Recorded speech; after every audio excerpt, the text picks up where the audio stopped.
Te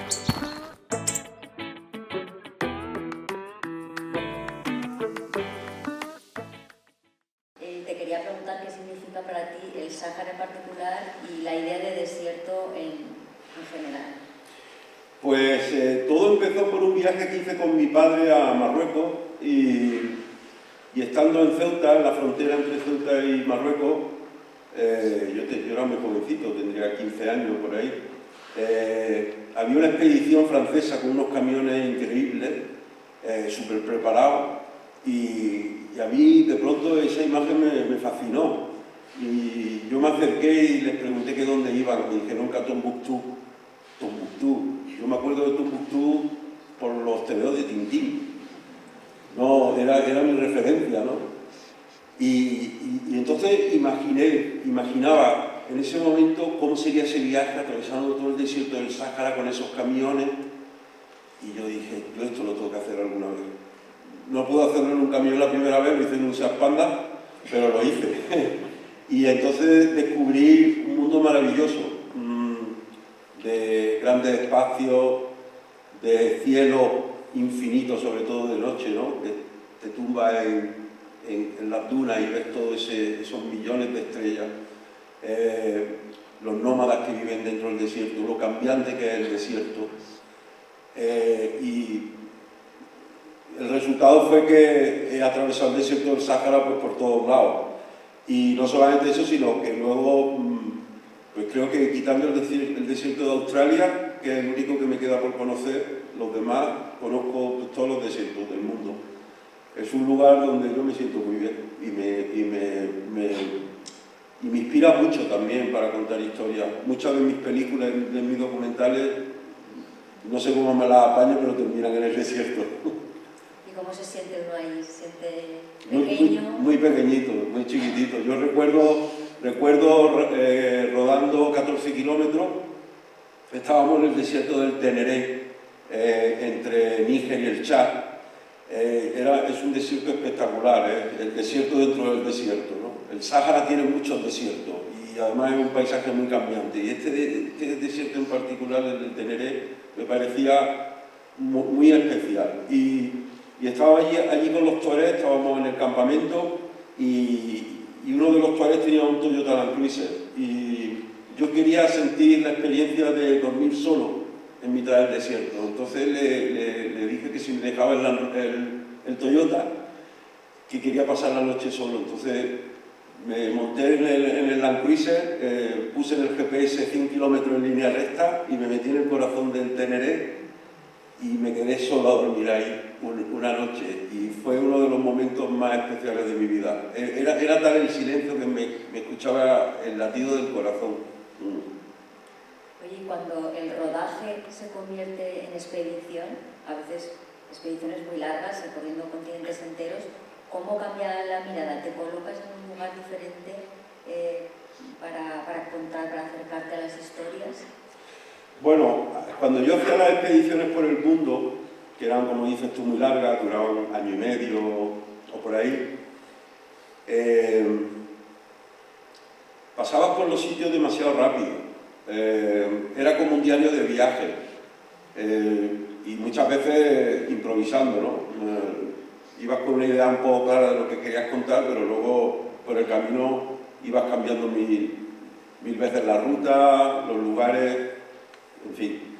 Por eso cuando terminé las expediciones hice una serie para Canal Plus que se llamó Mundos Perdidos, donde volvía a aquellos lugares que yo pensaba que merecían la pena estar más tiempo y ahí fue cuando realmente empecé a descubrir ya historias más profundas, porque cuando vas en ruta rodando realmente parece mucho tiempo recorrer un continente en un año y medio, pero luego te das cuenta que necesita 1000 años más para descubrirlo. Entonces, por eso volví luego a hacer ya documentales más específicos de aquellos lugares que merecían la pena.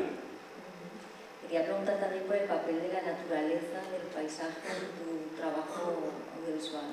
Bueno, siempre ha sido sobre todo en la ficción, siempre ha sido un protagonista. en mi cine. De hecho, yo creo que si mi cine se conoce por algo es porque la naturaleza tiene un protagonismo muy especial, no solamente los paisajes, sino también la fauna, ¿no? Pues películas como Entre Lobos, o El Faro de las Orcas, o Hermanos del Viento, es eso, ¿no? Es el paisaje, la naturaleza, y yo lo que hago es colocar dentro de todo ese mundo que a mí me atrae mucho una historia, que normalmente suelen ser historias reales. Entre Lobos y El Faro de las Orcas, por ejemplo, son dos historias reales. Podéis verlas en Netflix, si tenéis Netflix. Cuatro Latas también está en Netflix. Oye, y en estos viajes, en estos rodajes, a veces en expedición, pues imagino que has vivido 1000 aventuras sorteando dificultades, cruzando fronteras que no... Bueno, sí, ahí... a mí me va la marcha. O sea que cuando a mí me dicen, estás loco, no te da miedo, pues no me da miedo, pues si me diera miedo me quedaría en mi casa, ¿no? Pues sí, a ver, he pasado de todo, ¿no? He tenido una pistola aquí en la cabeza en el Congo, he estado muchas veces en hospitales con malaria, con tifus, con disentería. Nos hemos estado a punto de despeñar muchas veces con los camiones, en fin, nos ha pasado de todo. Pero es que esa es parte de lo que nos gusta también. Es que a nosotros la rutina nos cuesta mucho trabajo. Entonces, por eso también viajamos. Yo viajaba además con un equipo de gente que eran amigos míos pues, casi de toda la vida.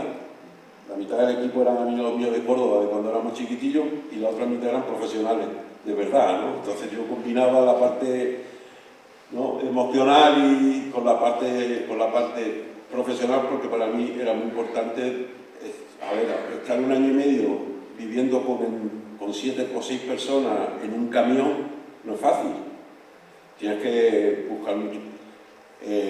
Y la verdad que logré armar un equipo muy bueno que me daba mucha seguridad.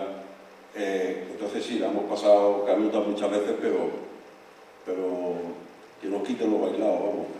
Y también con imprevistos, por ejemplo, como encontrarte gentes del Amazonas que primero les tienes que convencer que la cámara no es algo mágico, bueno, que tengan que temer, ¿no? Sí, no, eso...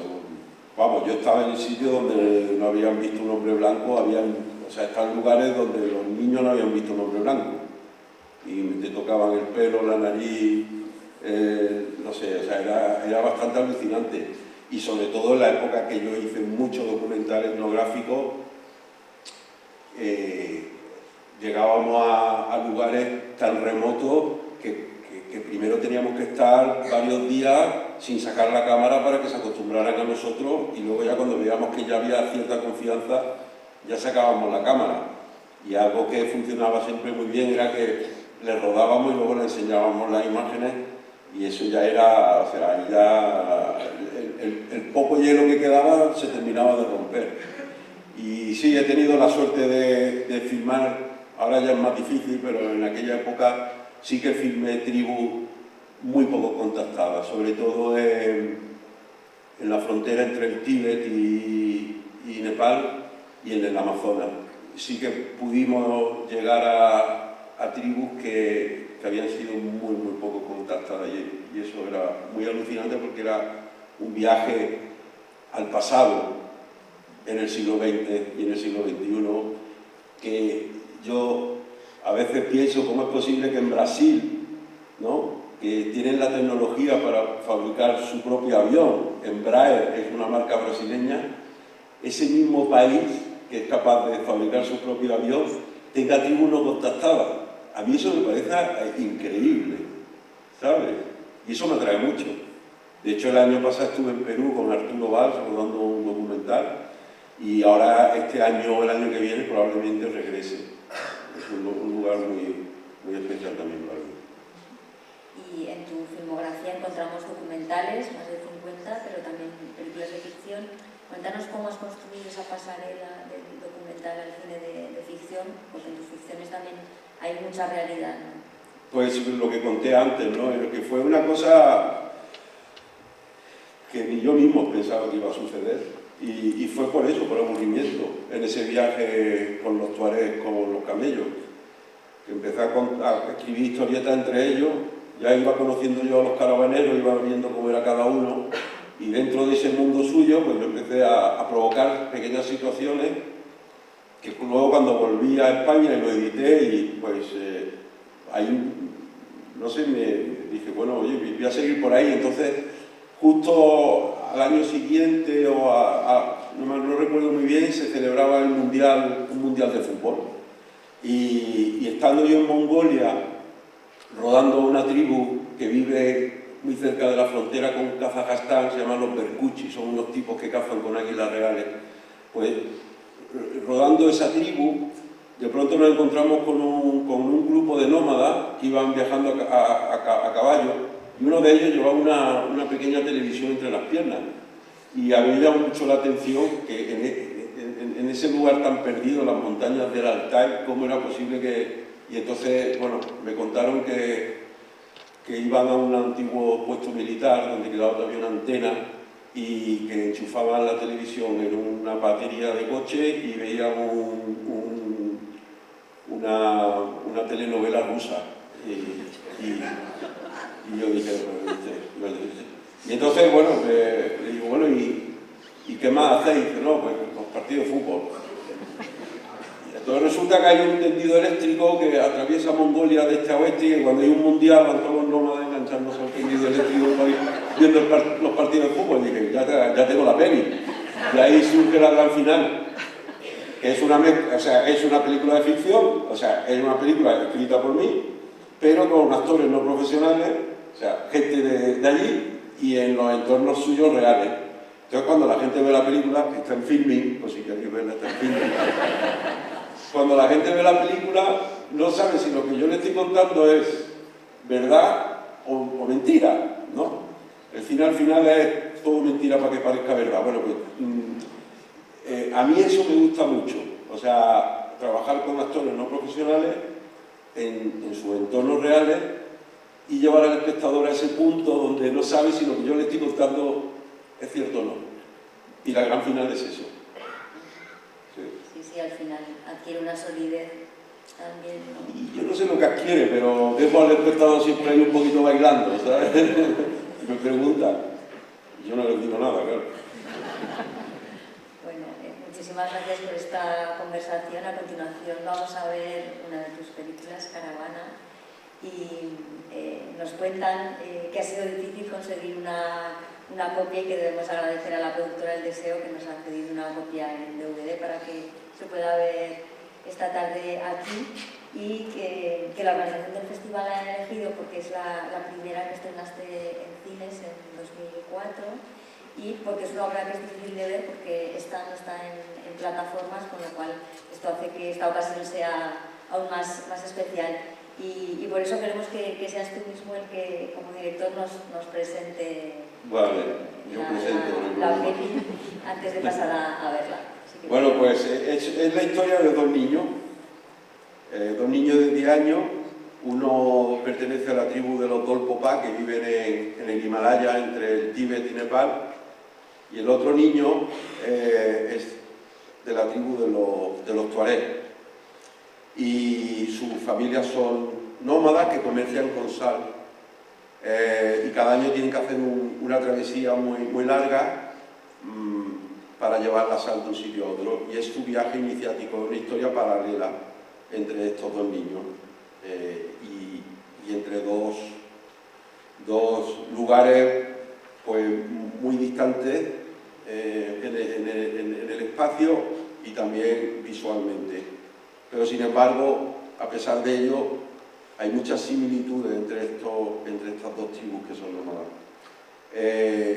Estuvimos 40 días atravesando el Sáhara con ellos caminando, y 40 días atravesando el Himalaya también con ellos caminando. Y bueno, fue uno de los rodajes más complicados en mi carrera profesional, pero también por ello es uno de los rodajes que mejor recuerdo tengo. Así que espero que disfrutéis de Caravanes.